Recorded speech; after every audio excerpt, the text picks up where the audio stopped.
loving thoughts in your head and doing things that make you feel good. Those are splendid priorities. The king's name was Discombobulated, aka Bob.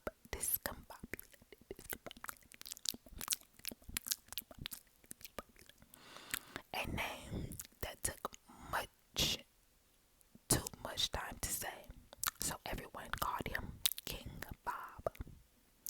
He had some strange ideas like clothes make the man, or you can lead a horse to water, but if you dress him up real nice, you can take him anywhere. And because he was king, no one ever disagreed because they were afraid.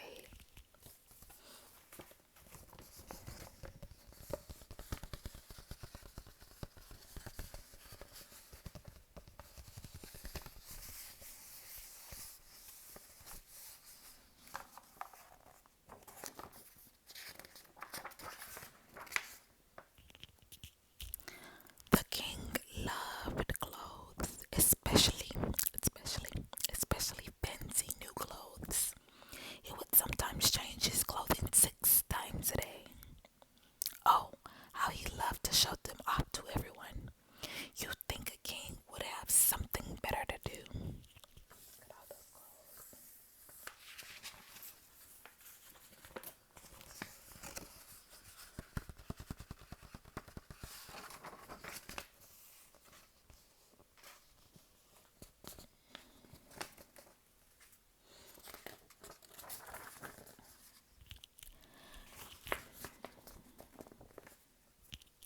Now there lived on a farm in the mountains just outside of town a Mr. and Mrs. Wright, a good and honest man.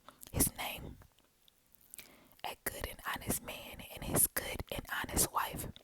Folks called them Honest John and Honest Jane. They had a son, a good boy, who was called Junior, Honest John Jr. His mother and father told him to work hard, to keep love in his heart, and always tell the truth. Junior worked hard on his chores, sometimes with the help of his horse, Harry. On Sunday, the Wright family would ride their ox, their mule, their horse, Harry, go into town and partake in the festivities, which included waving to the king, because every Sunday there was a royal procession.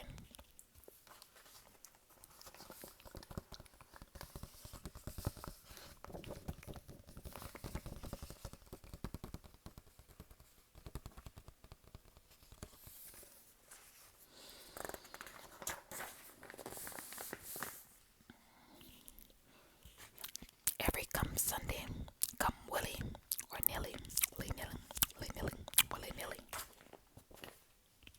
The royal subjects would line the streets and wave and cheer as the king would show off his brand new fancy clothes. Even the fountain in the center of the square seemed extra bubbly when the king would walk by. The band would play peppy royal music. There were 4 violins played with the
As winter was settling in, two donkeys clip clopped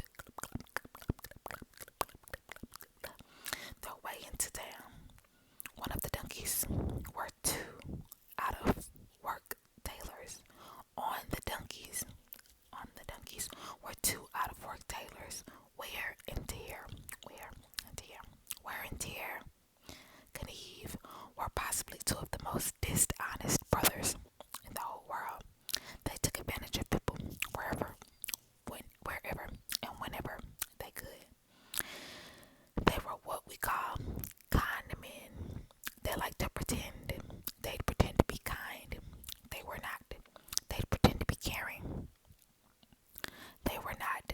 They were so two-faced. If you looked very quickly, you could actually see the four faces. They did have the gift of gab, however. This is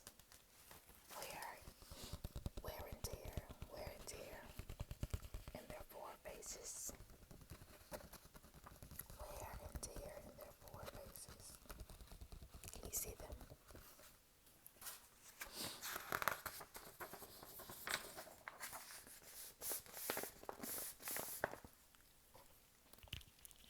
After the townspeople told them all about their king, Wear and Tear went to the castle and asked to see him.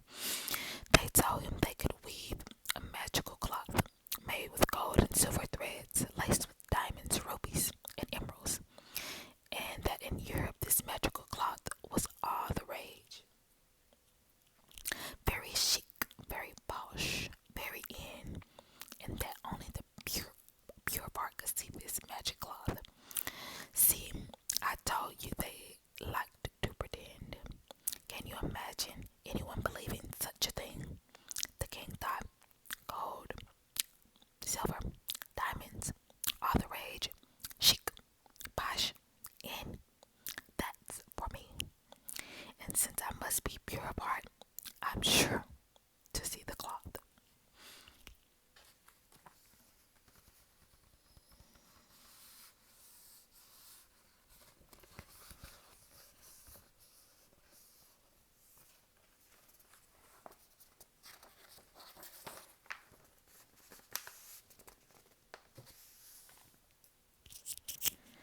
King Bob was so thrilled that he immediately ordered a new royal outfit to be made of the magic cloth. He sent the tre- he sent to the treasury for the shiniest gold and silver threads. He sent for diamonds, rubies, and emeralds that sparked that sparkled so brightly it would make your eyes go twinkle, twinkle. The tailors were paid a great deal of money and then set up their loom in a special room where they began their weaving. They took the gold and silver diamonds, rubies, and emeralds and hid them in their trunk. Then they pretended to begin weaving the magic cloth, reminding everyone that only the pure of heart would be able to see. Since no one wanted to be impure of heart, they all pretended to see the magic cloth, even the king, because they were all afraid.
sun seemed to bubble happily.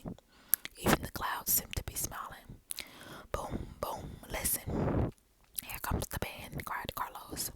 The town crier. He loved his work. Look, there's the king. Hooray. Long live the king. Long live the king. And oh, oh, the people were stunned, frozen. Even the birds stopped to look twice. No one said a word.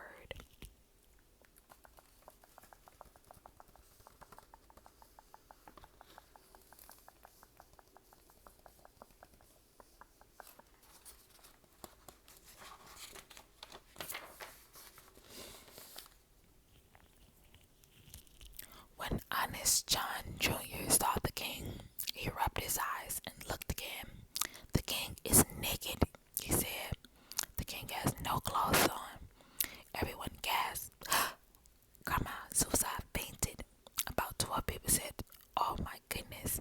But the little boy just smiled.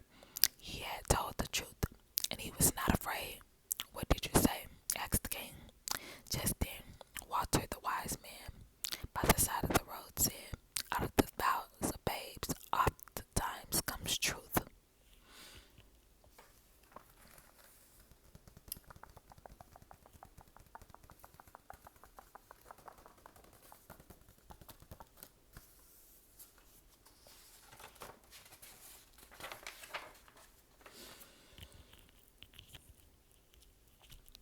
"Really?" the king said. "Then bring him here. Bring that boy here." The king looked straight into the eyes of the little boy.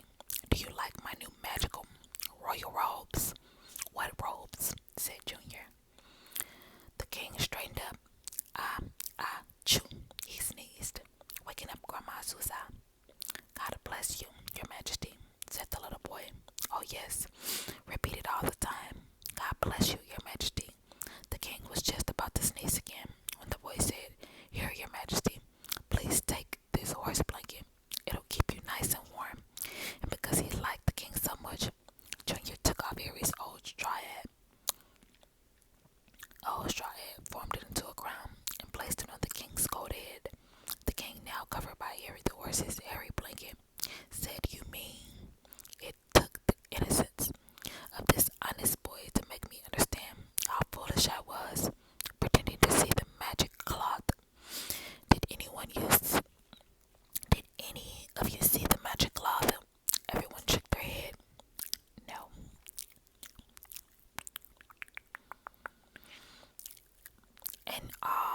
And you all went along with it, the royal subject said.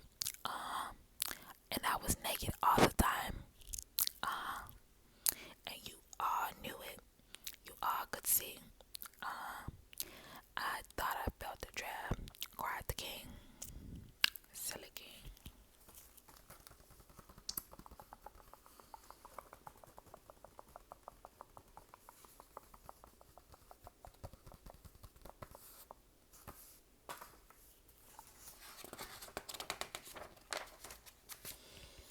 The king's face grew serious. He slowly turned towards Wear and Tear, who were just starting to leave with their trunk full of royal goodies. "And what do you two have to say for yourselves?" asked King Bob. We we we would like to make a donation of all the gold and silver, diamond, rubies, and emeralds and give them back to the king interrupted. "You will give them back to the people, to my loyal subjects." Well, you should have heard the roar of the crowd, and what a happy noise. Wolf. Then the king shouted, "You, Wear and Tear froze in their tracks. Come here," said the king. Wear and Tear threw themselves on his mercy. Their timing was perfect because the king had just learned something very important and was feeling very merciful. "Wear and Tear," said the king, "I forgive you, but you will be put to work making warm clothing for all the needy subjects in the kingdom." "Ah, a good honest job at last. Why, if it wasn't for your shenanigans, I never would." This time, the king interrupted himself. "Hush, I want to say something to my people."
enjoyed it. Hopefully you enjoyed it.